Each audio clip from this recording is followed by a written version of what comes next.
In a shock to nobody, because we know when it comes to this league, numbers go out the damn window. In a shock to nobody, the most nationally televised games are the Fever, followed by Paige Beckers, followed by New York, followed by the Aces. If anything, I'm surprised the Wings have 36, but a surprise to nobody. Except for these dumbasses that are involved in anything WNBA. They're going mad that the Aces don't the most nationally televised games. In a development that surprises absolutely no one, especially for those who understand how this league operates, traditional stats often take a back seat to star power and fan interest. Leading the way in nationally televised games are the Fever, followed by Paige Bucher's team, then New York, and the Aces close behind, reflecting where the spotlight naturally falls. One unexpected detail, however, is the Wings landing as many as 36 appearances, which has raised a few eyebrows. Despite this, much of the conversation has been dominated by criticism from certain voices within the WNBA space, who have reacted strongly to the Aces receiving such prominent national coverage. First, before we get into Media Day, let's talk about the fact that the Indiana Fever have once again made history today, because it was announced that all 44 of the Indiana Fever's games will be nationally televised in 2026. The only WNBA team to have all of their games nationally televised. Every season arrives with promises of change, yet the moment the national television schedule is revealed, the narrative feels strikingly familiar, only now the reactions are louder and the opinions more intense. Once again, the Indiana Fever find themselves at the center of the spotlight with the highest number of televised games, sparking a wave of debate as rival fans rush online trying to understand why. This raises a bigger question that goes beyond simple scheduling. Is this purely a reflection of audience demand driving decisions, or does it signal a deeper shift in how visibility in basketball is being shaped? As attention becomes one of the most powerful forms of currency in sports, the real conversation may be about who ultimately gains from controlling that spotlight and how it continues to redefine the league's landscape. Not joking when I say this. So the Indiana Fever played... The Las Vegas Aces last year, if I'm not mistaken, had 39 nationally televised games. Caitlin Clark played in 13 nationally televised games. Caitlin Clark, more people watched those 13 Caitlin Clark games than watched the Aces 39 games, if I'm not mistaken. And I could be, I tried to do the maths on this. It's either that what I said is either correct or very close to being correct. As soon as the schedule is released, the reaction is instant and intense, turning the entire women's basketball conversation into a heated online clash within minutes. It's not even about surprises anymore, because nothing on the list truly catches people off guard, yet the response feels bigger every time. The moment fans scan the national TV lineup, the same long-running debate sparks back to life, only now it carries more energy, more frustration, and far louder voices than before. It made a bold statement, and she's claiming herself to be the best transitional player in the WNBA. But is she really? Guys, did Caitlin Clark finally stand up for herself and actually say some things that she's always been wanting to say? Well, she basically today came out and said that she was the best transitional player in the WNBA. Now, let's look at it like this. The Caitlin Clark junkies have always complained about, hey, give the ball to Caitlin Clark, get out of Caitlin's way and let her do everything. Next voice. Once again, the Indiana Fever find themselves near the top of the list for nationally televised games, and that one detail alone is enough to spark widespread reaction across the fanbase. Almost instantly, disbelief turns into lengthy discussions, sharp opinions, and a constant stream of debate, as people try to break down what it all means. For some, the decision feels completely logical and driven by demand, while for others, it raises serious questions, creating a divide that keeps the conversation going without any clear end in sight. So now, on to Media Day. You know, everybody was there. It was a big day for the Indiana Fever. And, you know,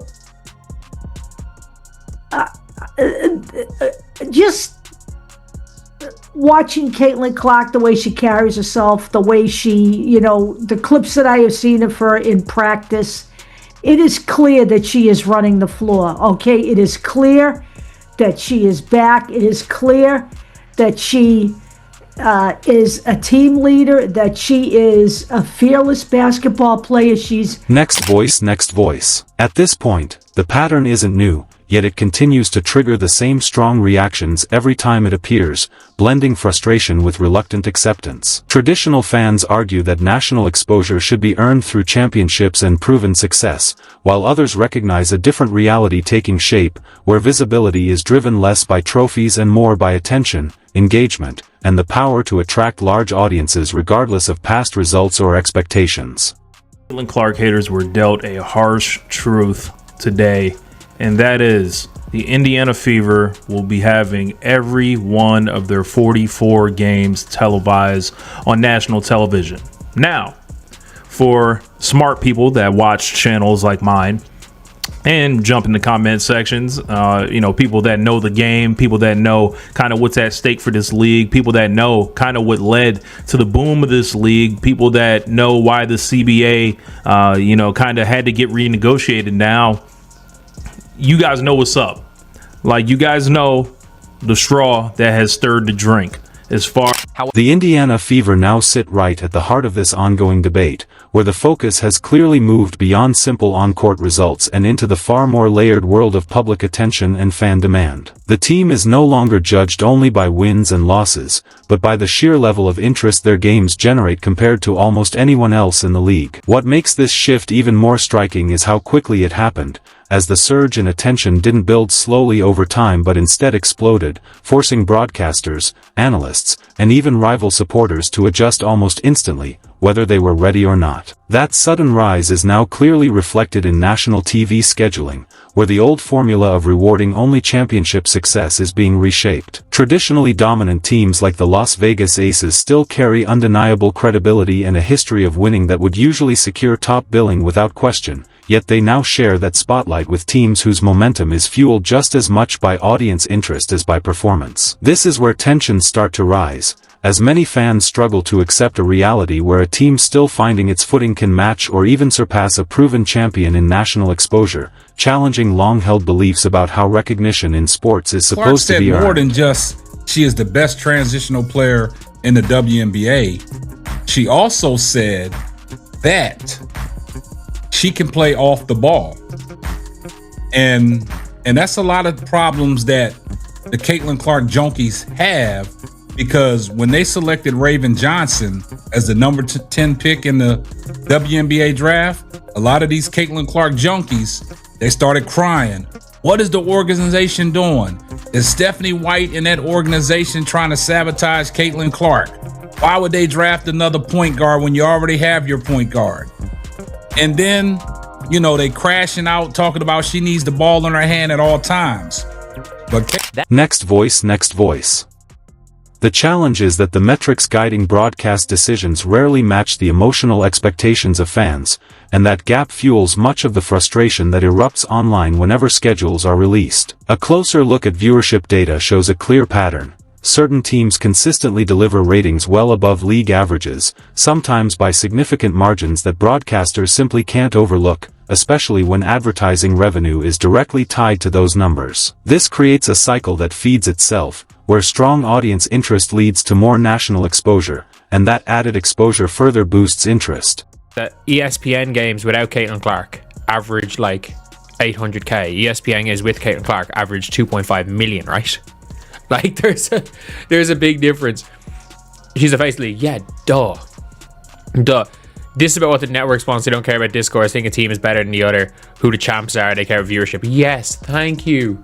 Some sense. I hate the popularity of talent skill. No having away the Aces shouldn't have the most games televised. Dude, I mean this when I say this. The Aces play puke ball. Like, the Aces actually play some of the... If you're talking about, attractive brand of basketball, I didn't think the Fever played an attractive brand of basketball last year. You put on this, what seems like is going to be the free-flowing Liberty. Sure. That perception quickly turns into intense online debates, with fans split over a fundamental question: should national exposure be earned strictly through winning, or should it reflect the reality of what audiences are actively choosing to watch in a media-driven era? The truth sits somewhere in between, because while championships and strong records remain central to a league's identity, modern sports broadcasting depends heavily on viewership trends and real-time engagement. This is why comparisons to other leagues often surface, where teams with huge followings or star-powered storylines dominate national coverage regardless of their current position in the standings. As a result, each release of televised schedules feels less like a simple announcement and more like a statement about where the league is heading, even though the decisions are largely rooted in data tracked throughout the season. The discussion becomes even more layered when factoring in entertainment value, as some teams earn recognition through dominance and consistency, while others capture attention through unpredictability, emerging talent, and matchups that draw in casual viewers who might not otherwise be watching. Associated with the National Basketball Association right now is load management. That's the two words that has greatly assisted the NBA in falling from grace as the clear-cut, at one time, the clear-cut number 2 sport after the NFL in the country.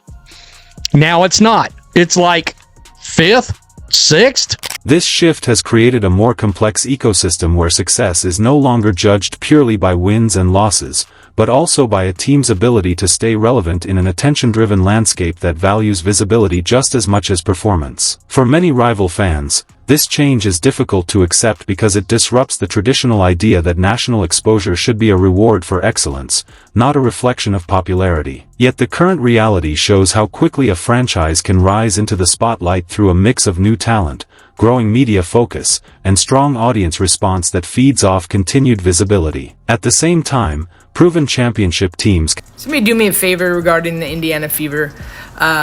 Can somebody show me proof that the Indiana Fever, the stadium is so horrible, that the locker room is toxic, that nobody wants to play on the team?